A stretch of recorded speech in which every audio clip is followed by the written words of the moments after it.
ኢትዮጵያ ባንዲራ በተፈጥሮ ልሙጥ እየተባለ ስለሚጠራ እንጂ የከለር እይታ ችግር አልነበረብኝም። ልሙጧ ባንዲራ ተብሎ በአነጋገር ነው የቆየ ነው። ኮከቡና ባለ ልሙጣ ይባላል። ለዛም ቢሆን ቴዲና መቅደስ አልቆሰሉባትም። እኔና ዶክተር አብይ ነን የቆሰል ነው። ለብሶ መስፈንና በተግባር መሞት ይለያያል። የቸገረን እሱ ነው። የማይሞቱ ሰዎች ናቸው ስለ ባንዲራ የሚከራከሩት። ያልቆሰሉ ሰዎች ናቸው ስለ ባንዲራ የሚነግሩን። ኢትዮጵያ ውስጥ የቸገረን ቦታው ላይ አይወርዱም። ለወረዱት ሰዎች ግን ስለ ቦታ ሊነግሩ ይፈልጋሉ። ከጥንት ጀምሮ አባቶቻችን ብሎ የሚጠሩት 99% የኦሮሞ አባቶች ናቸው። አድዋ ከዘመቱ 9 የኦሮሞ ጀግኖች ናቸው። ግን ሊነግሩን የሚፈልጉት የነሱ ጀግኖች ኢትዮጵያዊነት ለኦሮሞ እንዳስተማረ ነው ሊነግሩን የሚፈልጉት። የሚገርመኝ እሱ ነው። አሁንም ቢሆን ከፕሮፓጋንዳው ይልቅ በተግባር ለኢትዮጵያ መሞት ነው የሚያስፈልገው። ዶክተር አብይ ከኢትዮጵያ የታሪክ መሪዎች አጼ ምኒልክ ታቦት ይዞ ዘምቶ ቢቸና በቤተክርስቲያን ውስጥ ነው የተቀመጠው።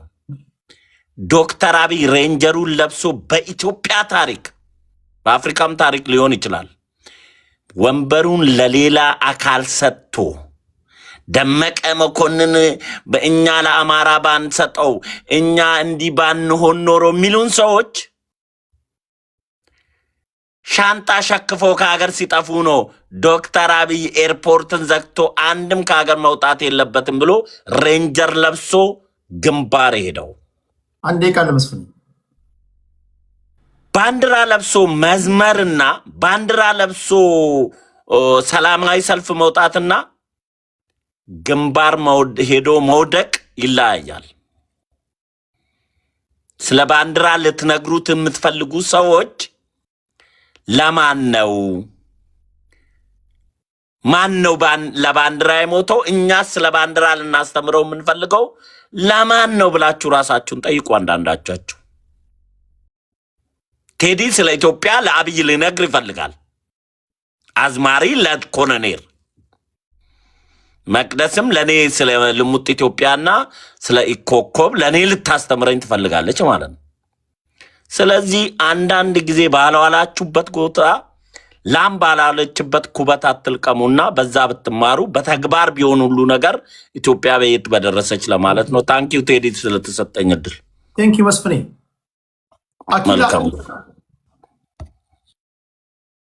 አመሰግናለሁ። ለዚህ ወንድማችን መስፍን ለዚህ ባንዲራ ከማናቸውም በላይ ታገያለሁ ብሏል። በአጋጣሚ ሆኖ ወንድማችን መስፍን ተማርኳል። እኔ ተኩሶ ይማረክ ሳይተኩስ ይማረክ ባላቅም ግን የተማረከ ሰው ነው እና ታገልኩ ሳይሆን እንደውም ባንዲራውን እንዳዋረደ ብዙ በቴሌቪዥን ሁሌ ኤርትራ ቴሌቪዥን ያሳያል ኮልኩሏቸው የማረኳቸውን እና ብዙ ኢትዮጵያዊ ያንን ሲመለከት አንገቱን ይደፋልና እኔ ልክ አንድ ዋናተኛ ኢትዮጵያን ወክየዋኛለሁ ብሎ አንድ እንትን በጣም ወፍራም ልጅ እንዳዋረደን መስፍንም ሲማረክ ባንዲራዋን አዋረዳት እንጂ ለባንዲራው ታገለ አይባልም። ጠቅላይ ሚኒስትሩ ግን እንደታገሉ አውቃለሁ። የትግላቸው መሳሪያ ይዘው ሳይሆን የሬዲዮ ኦፕሬተር ሆነው እጅግ ሩቅ ሆነው ከትግል ሜዳ እንደታገሉ እሳቸውም ተናግሯል። ያንን ያው ምናናንቀው ነገር አይደለም። ያው ሁሉም ትግልክ እኛ ከውጭ ሀገር ከዚህ እንደምንታገለው አድርገን እንይዘዋለን። ባይዘዌ በዚህ አጋጣሚ አዝማሪ ስድብ አይደለም። በነገስታቱ ጊዜ ሊቀ መስኳስ የሚባል ሹመት የሚያሰጥ ነው። ኦፒኒየን ሜከር ነው። ቴዲ አፍሮ ግን አዝማሪ የምትሉ ሰው እንደነ ቦብ ማርሊ የነጻነት ትግል የሚያደርግ ወደ አሜሪካን ብንሄድ ብዙ የነጻነት ታጋዮቻቸው የጥቁር መብት የታገሉት አርቲስቶች ናቸው እና አዝማሪ ብሎ ዝቅ ማድረግ አያስፈልግም። ሰውየውም የክብር ዶክተሬት ከጎንደር ዩኒቨርሲቲ ያገኘ ሰው ነው። የተከበረ ሰው ነው። ጠቅላይ ሚኒስትሩ ለህወሓት ተቀጥረው የህወሓትን ስርዓት ለማስቀጠል በደህንነት ስልክ እየጠለፉ በሚሰሩበት ወቅት እሳቸውንም ሌላውንም የኢትዮጵያ ህዝብ ነፃ ለማውጣት ቴዲ አፍሮ እስር ቤት ገብቶ በሙዚቃው ደግሞ ሲታገል የነበረ ሰው ነው እና እሳቸውም አይ ቲንክ ነፃነታቸውን ሲያስቡ ቴዲ አፍሮ የነፃነታቸው ቀንዲል አድርገው የሚመለከቱት ነው። ልጁ ታርጌት አድርጎ የዘፈነው እሳቸውን ነው። እኔ የኦሮሞን ህዝብ ለምን እንደምትከቱት አይገባኝም። ለኦሮሞ ህዝብ ክብር ያለው ሰው ነው። አንቀጽ 29ን ላስቀምጥና አንቀጽ 29 ላይ እንግዲህ ስለ መብት ቅድም መያዝ አይቻልም፣ ባንዲራ ከያዛችሁ እንገላችኋለን ሁሉ የሚል በጣም ነርቨስ የሆነ ነገር ሰምተናል። አንቀጽ 29 ማንኛውም ሰው ያለማንም ጣልቃ ገብነት የመሰለውን አመለካከት መያዝ ይችላል። ቴዲ አፍሮ መስፈን መብቱ ነው። በአንቀጽ 29 ማንኛውም ሰው ያለማንም ጣልቃ ገብነት ሀሳቡን የመግለጽ ነፃነት አለው። ይህ ነፃነት በሀገር ውስጥም ይሁን በሀገር ውጭ ወሰን ሳይደረግበት በቃልም ሆነ በጽሁፍ ወይም በህትመት በስነ ጥበብ መልክ ወይም በመረጠው በማንኛውም ማሰራጫ ዘዴ ማንኛውንም አይነት መረጃና ሀሳብ የመሰብሰብ የመቀበል የማሰራጨት ነፃነቶችን ያካትታል ይላል። ይህ ባይዘው ከሰብአዊም የዲሞክራቲክ ራይት ወይም የዲሞክራሲያዊ መብት የሚለው የመጀመሪያው አንቀጽ በሁለተኛው በፓርቲቱ ህገ መንግስት ላይ የሚቀመጥ ነውና ህገ መንግስታዊ ስልጣን አለን ካላችሁ ህገ መንግስቱን ማክበር አለባችሁ ማለት ነው። ይህ ህገ መንግስታዊ ናቸው። የመጨረሻው በጣም ብዙ አንድ 30 ሰከንድ መውሰድ ይችላሉ። አፈና ማለት ድምፅ አፈና እንዳለ የሚታወቀው ብዙ ታዋቂ ቲክቶከሮች በቴዲ አፍሮ ሙዚቃ ቪዲዮዎችን ሰርተው ነበር። ኦልሞስት ሁሉም በማለት ይቻላል አንስተዋል። ይሄ ማለት አንቀጽ 29ን የመቃወምና አንቀጽ 29ን የመሻር ነው። ስለዚህ በባንዲራው አክቹዋሊ ህገ መንግስቱ ይፈቅዳል ግን ህገ መንግስታዊ አይደለም ብሎ ማውራት እጅግ አሳፋሪ ነው ለማለት ነው። ቴንክ ዩ አኪራ። አነኛ አያና እንትን ባይዞ አኪላ ሳትወርድ አንቀጽ 29 ንዑስ አንቀጽ 6ን ለምን ቆርጠህ እንዳወጣኸው አላውቅም። እነኚህ መብቶች ይገደባሉ ይላል። ገደብ አላቸው። አሜሪካን በተመጣ አርቲክል 1 የፍሪደም ኦፍ ስፒች የሚባል ፍሪደም ኦፍ ስፒችን የመናገር ሀሳብን ኤክስፕሬስ የማድረግ መብት ገደብ አለው። አዳራሽ ውስጥ ሰው የተሰበሰበበት ገብተህ እሳት ተነሳ ብትል ትታሰራለህ። አይ እሳት ተነሳ የማለት መብት አለኝ ማለት አትችልም። አላርም ኮዝ ማድረግ አትችልም። ቅድም ያነሳኸው እኔ በነገራችን ላይ ማሬማ የሚለው የቴዲ አፍሮ ዘፈን ስሰማ የመጀመሪያ ያስታወስኩት ዋና ማራ ነው። አረብ ሀገር የሚኖሩ እህቶቻችን ምን ያህል እንደሚያጃጅሏቸው ያሉ ድምጻቸውን አጎርን ነው። ምንም መጻፍና ማንበብ ብዙ የሚቸገሩ ልጆች ለንደን አሜሪካ ተቀምጠው ሲያስቸግሯቸው ነው ማየው። በጣም ብራቸውን የሚወስዱባቸዋልና ብዝበዛው እዛ ብቻ ሳይሆን አውሮፓና አሜሪካ ጭምር ቁጭ ብሎ የሚበዘብዛቸዋል። ግማሹ መሳሪያ ያስገዛቸዋል። የነገስታት ልጅ ነን እያለ ምናምን በነፍሳቸው ነው የሚጫወተው። ጺሙን አበጥሮ ቫዝሊን ተቀብቶ እየወጣ ብዙ ቦዘኔ ነው የሚጫወትባቸውና አንቀጽ 3 ንዑስ አንቀጽ 2 እኮ አምብለም አለው ይላል።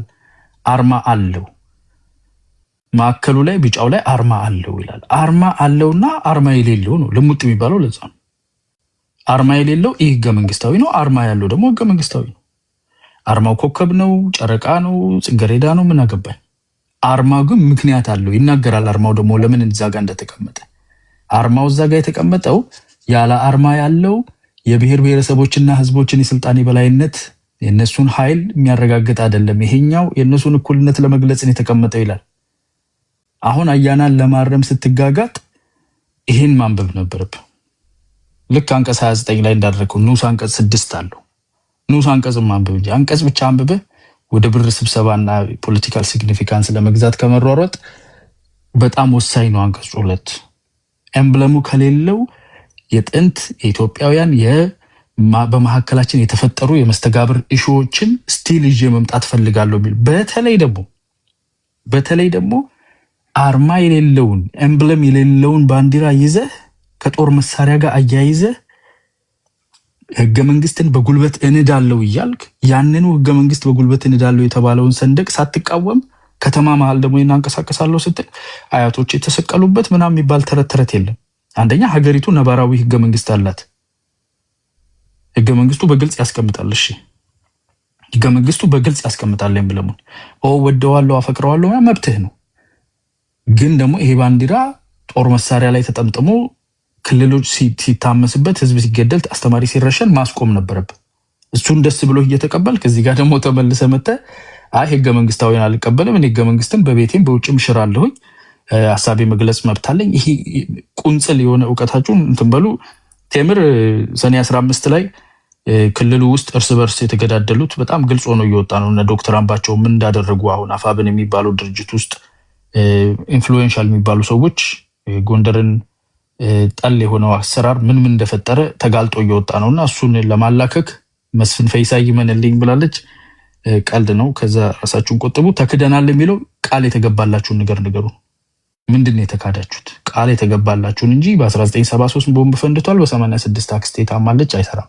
ምንድነው ቃል የተገባለ? ቴንክ ዩ አያና ቡኖ በደሌ ቴዲያችን። አዎ የሚገርማችሁ ይሄ ስርዓቱ ራሱን እኮ አልጠቀመውም። ጭሰኛ የነበረበትን ስርዓት ራሱ ሲጨቆንበት የነበረበትን ስርዓት መልሶ አናቱ ላይ አድርጎ ተሸክሞ መሄድ ወይንም ደግሞ ተሸክሞ መሄድ ችግር የለውም ተሸከምልኝ ማለቱ ነው የሚከብደው ማለት ነው። ካልተሸከምክልኝ እና ትንሽ ሰከን ብንል ነው። ሰከን ማለት በጣም አስፈላጊ ነው። ምክንያቱም ዋጋ ስትከፍልበት የነበረውን ስርዓት መልሰ ካላዘላችሁልኝ ማለት ትክክል አይደለም። ሌላ የአመለካከት ነፃነትና ባንዲራ አይገናኙም። ባንዲራ አንቀጹ ላይ እንደተገለጸው ነው። ኦልሬዲ አንስቶታል። እዚህ ጋር በነጥብ ይዞ ስለነበረ ማለት ነው። የአዲስ አበባ ልጅ ተሰዶ በሊቢያ ነው ያለው። ይሄ አሁን ባለው ስርዓት ኢን ሚሊየንስ ማለት ነው። እነ ቴዲ እናንተ ያላችሁበት ሀገር እንኳን በቅርብ ጊዜ እንግዲህ በመቶ ሺህ የሚቆጠር ወጣት በፕሮፌሽናሊዝም ማለት ነው በፕሮፌሽኑ ሰልጥኖ ይመጣል። ሊቢያ ላይ ሰው ሲሸጡ የነበሩ ሰው አፍኖ ብር ሲቀበሉ የነበሩ እነማን ናቸው? እስኪ እነ ቅድስት ነው ሰንበዲ ሲታወሩ ነበር። እነማን ናቸው? ለምንድን ነው ቁጭ ብለን ይሄን ማየት የተሳነው?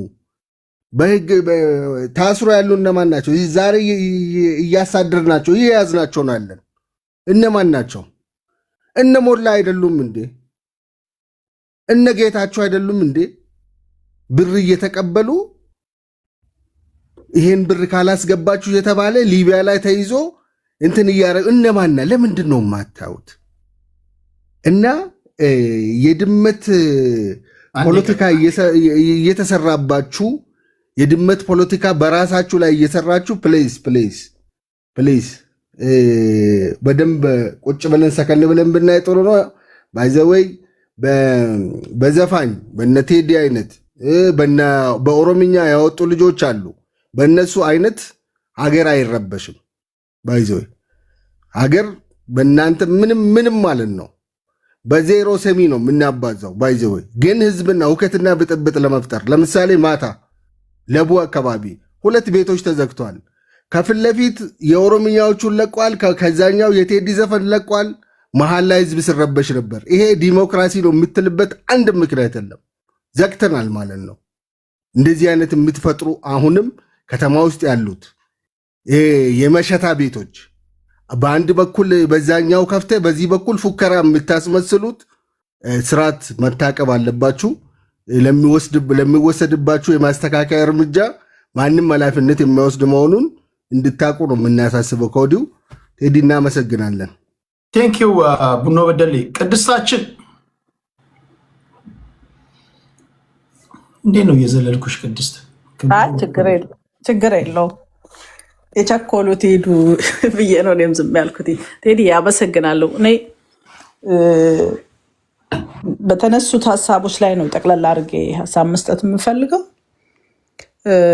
ሰንደቅ ዓላማውን ይዞ የተገኘ ሰው ካለ እርምጃ እንወስድበታለን ሲል ነበር ቡኖ በደሉ። ተቋም ኢትዮጵያ ውስጥ ተቋማት አለመኖራቸውን የምታየው ማንኛውም ከመንግስት ጋር እሰራለሁ ብሎ የሚያስብ አካል መጥቶ ራሱ ዳኛም ህግ አስከባሪም ለመሆን ሲቃጣው ይታያል። ይሄ በጣም ስህተት ነው።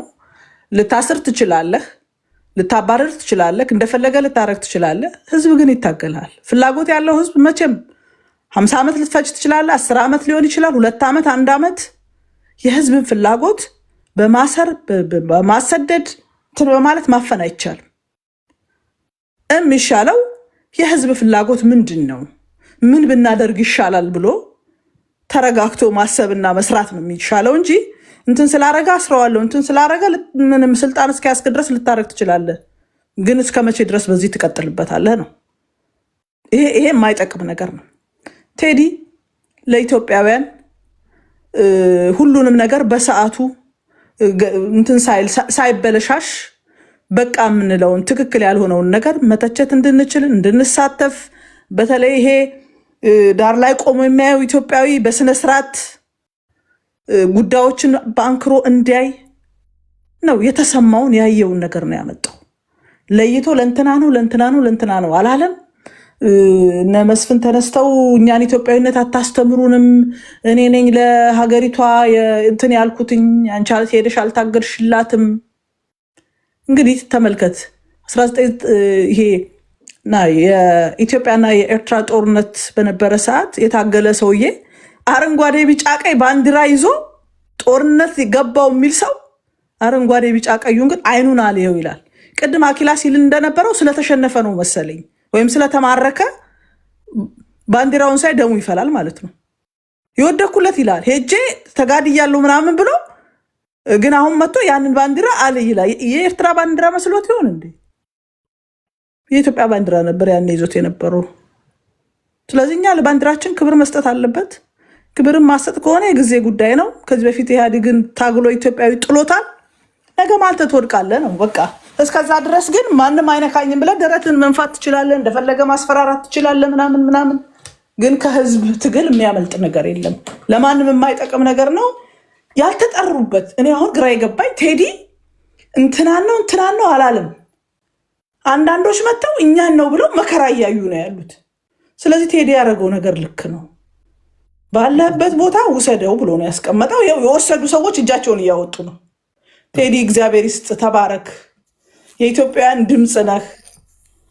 ከተፎካካሪ ተብሎ ከተቀመጠው ፓርቲ በስነስርዓት ተቃዋሚ የሚለውን ጎራ እንዲለይ ያረክልን ስለሆነ እናመሰግናለሁ ነው የምለው። ቴንኪው ቴዲዬ። ቴንኪው ቅድስቲና። ጤና ይስጥልኝ። ጤና ይስጥልን ቴዲያችን። ባለቀ ሰዓት ነው የመጣሁት። አመሰግናለሁ። ባን ተደርጎብኝ ነው ያኛው እስኪመለስ ነው። 4 ቀን ነው መሰለኝ የሚቀረው። አዲስ ስለገባ ያው ምንም ማድረግ አይቻልም። 5 ደቂቃ ልስጥና በ5 ደቂቃ በተነሱ ጉዳዮች ላይ ሄድባቸው። እሺ ቴዳችን፣ እንግዲህ ቅድስት ለመንግስት ስልባለሽ ብለን ነበር ምንተቻት። አሁን ደግሞ ወደ ጽንፍ አውጥተዋት እንግዲህ ከኛ ብሳ እንዳትገኝ እየፈራው ነው። ለማንኛውም የመቀራረብ ወሬ ነው። እኔ ብዙም ማተኩረው ኮርነር ይዞ ድንጋይ መወራወሩ ምንም ጥቅም የለውም ብዬ አምናለሁ። ግን እስቲ እንትኑን እሴታችንና አስተሳሰባችንን ነው እንፈትሸው። እስቲ ቴዶ ይሄ የኮሙኒዝም ባንዲራ የቪየትናም ቢጫና ቀዩን የሚይዝ አማራ የለም አይደል? አይተህ ታውቃለህ? የአማራ የተቃውሞ ሰልፍ ላይ ወይ ድጋፍ ላይ ወይ ደብረ ብርሃን ያለው የአፄ ዘርዓ ያዕቆብ ሐውልት ላይ ወይ ጎንደር ያለው የአፄ ቴዎድሮስ ሐውልት ላይ ምናምን ይሄ ቢጫ ቀይ ምናምን የተደረገ የአማራ ክልል ባንዲራ ሲውለበለብ አይተናናቅም። ከእውነታው ጋር ለምን እንጋጫለን ነው። ይህ ሰፊ ህዝብ የሚወደው አረንጓዴ ቢጫ ቀይ ባንዲራውን ነው። አንደኛ ውጭ ጉዳይ ሚኒስቴር ላይ ኮከብ ያለውን አርማ ያለውን ባንዲራ ወርደን እንስቀል፣ ወይ ፍትህ ሚኒስቴር ላይ የፌዴራል ቢሮዎች ላይ አላልንም። እንደው ህገ መንግስታዊ ነው። አርማው በአዋጅ ወጥቷል። ሰንደቅ ዓላማው ደግሞ በህገ መንግስት ተነግሯል። ይህ ህገ መንግስታዊ ናችሁ እንዳይሉን እንኳን ማለት ነው። 50+1 ካሸነፈ እኮ ብልጽግና ፒኮክ ሊያደርገው ይችላል አርማውን። እንግዲህ የህዝቡ ፍላጎት እሱ ከሆነ ማጆሪቲ ሩል ማይኖሪቲ ራይት ስለሆነ የዲሞክራሲ ጽንሰ ሀሳብ ማለት ነው። አማራው ግን የሚፈልገው ያም ባንዲራ ነው። ማህበረሰባዊ እሴቱን ማንነቱን እኮ ነው ወንጀል እያደረጉ ያሉት እነዚህ ሰዎች። አሁን ያለፈውን ኢትዮጵያ ቀብረናታል በባንዲራ ቀብርሃለሁ ምናምን ሲል የኔም ማንነት ነው። ገዳ ከተከበረ አማራውያን የነገስታት ያለፈውን ስርዓት የሚወድ ከሆነ ዲሞክራቲክ ነው ብሎ የሚያምን ከሆነ ምናምን የራስን ብቻ ዲሞክራቲክ አድርገህ ህብረ ብሔራዊነት፣ ገዳም ማክበር ህብረ ብሔራዊነት፣ ንጉሶቹን ማወደስ ግን አሃዳዊነት፣ ጨፍላቂነት። ያንተን ባንዲራ መያዝ ብሔር ብሔረሰቦችን መጨቆን፣ የራስን ባንዲራ መያዝ ግን ብዝሃነትን ማክበር ሊሆን አይችልም ነው። አባጅፋርን አባቢያ አባዲጋ ምናምን ብሎ ዘር ተቆጥሮ ተከብሮ በቲቪ እየቀረበ ጅማ ላይ ሐውልት እየቆመለት የራስ መኮንን ወልደ ጊዮርጊስ ደግሞ ሐውልት ሲፈርስ ስታይ፣ እንደዚህ አይነት ነገሮች ሲሰሩ ስታይ ነው ግራ የሚገባህ ነው። ኩምሳ ሞረዳ ወለጋ ላይ ሐውልት እየቆመለት የአማራው ሲሆን ግን የሚፈርስ ከሆነ ምናምን ምንድነው ጥያቄው? ይብን የነገስታቱ ስርዓት ጋር አይደለም ጥያቄ ማለት ነው። መቼም ጅማን ያስተዳደረው እና አባ ጅፋር ናቸው። ወለጋን ያስተዳደሩት እነ ኩምሳ መሮዳ ናቸው። መራቤቴ ላይ ከኦሮሞ አስተዳዳሪዎች ምናምን ነበሩ እነ ደጃች ቱሉ ምናምን የሚባሉ። ኤኒዌይስ የህዝቡ ስነ ልቦና ምንድን ነው? ምን አይነት ባንዲራ ነው የሚፈልገው? እውነታ ጋር መጋፈጥ ነው። ቴዲ የህዝብ ድምፅ ነው። በአንድ ቀን ሪከርድ ሰብሮ 8 ሚሊዮን ህዝብ ምናምን ሲያዳምጠው ስታዩ የህዝቡ ስነ ልቦና ምን እንደሆነ ይገባቸዋል ነው። ግልጽ ነው። 8 ሚሊዮን ቪው ስታይ ምናምን እና በቅኔ በስትክክል የሚገባቸውን ነግሯቸዋል። የህዝብ ድምፅ ነው። አተኩሮ ሰምተውት አድምጠውት ኦኬ ምን ቢደረግ ይሻላል ምናምን ነው። ሌላ ዋናው ገና ሲጀምር ልናገር በአማራ ክልል እየተሰራ ያለውን በደል ሳላነሳ ማለፍ አልችልም። ዛሬም አንድ ፌሚኒስት እህታችን ያቀረበችው ዩርዲ ነበረች። አንድ እህታችን ሻለቃ ያምራል በሚባል ወይም ዋና ኢንስፔክተር ያምራል በሚባል ህዝብ ፊት እያለች እየጮች ከሆቴል ተጎትታ በ5 ልዩ ኃይል ጠባቂዎች ፊት እንትን ብሎ ወስዶ ብሉ ናይል ደፍሮ በጥይት አንጎላን አፍስሶታል። ይሄ አማራ ህዝብ እየደረሰበት ያለ በደል ነው። እንግዲህ እነዚህ ሰዎች ለስሙ አማሮች ናቸው እና ያንተ ቤት ትልቅ ቤት ስለሆነ ስለሚሰሙ ነው። ውስጥ መደበቁ ምናምን ጥቅም የለውም። ሁሉም ሰቆቃ ላይ በደል ላይ ምናምን ያለ ህዝብ ነው። በተለይ አማራ ክልል ለሚደረገው በደል ተቀዳሚ ተጠያቂዎች ብአዴኖች ናቸው ወይም የአማራ ብልጽግና ነው። እኔ የኦሮሞን ብሔርተኛ ነው ብዬ አላምንም። በኦሮሚያ ክልል ለሚደረጉ እንትኖች አንዳንድ ጽንፈኞች የእነሱ ጽንፈኞች ሊወስዱት ይችላሉ። ዛሬ ግን ባህር ዳር ላይ ደብረ ብርሃን ላይ አማራ ክልል ለሚሰራው ወንጀል በሙሉ ተጠያቂ የአማራው ብልጽግና ነው እና ህዝቡ ከፍተኛ ሰቆቃ ላይ ነው። ይሄ ስርዓት አልበኝነትና ህገ ቢስነት መንግስት የሽፍታ ባህሪን ይዟል። መንግስት አባት ነው ታውቃለህ ቴዲ፣ ቂም አይዝም፣ አባት ነው፣ አስተዳዳሪ ነው አይደል? የህዝብ አስተዳዳሪ ነው እና መንግስት ሽፍታ ሆኗል፣ ዱርዬ ይሆናል፣ ንብረት ይቀማል፣ ይደፍራል፣ ይገድላል እና እንደዚህ አይነት እንትኖች ስትሰሙ በጣም ሾክድ ነው የሚሆነው። ቴዲ የህዝብ ድምፅ ነው የሆነው። ሰቆቃ ላይ ነው ያለ ነው። የአዲስ አበባንም ጉዳይ እንዴት እጁን አቅፎ ቦምብ ተወርሮበት ምናምን የተቀበለውን ህዝብ ወጥቶ ዳር እንዳደረገው ምናምን ተናግሯል እና ብለው ቢያደምጡት መልካም ነው ብዬ አምናለሁ። ብለው ቢያደምጡት መልካም ነው ብዬ አምናለሁ። እንደዛ ነው እይቴ። ቴንክ ዩ ጃችን፣ ቴንክ ዩ ሴቫችን። ነገ እንገናኛለን። መልካም ምሽት ቴዲ፣ እናመሰግናለን። ቴንክ ዩ ወንድሜ። እሺ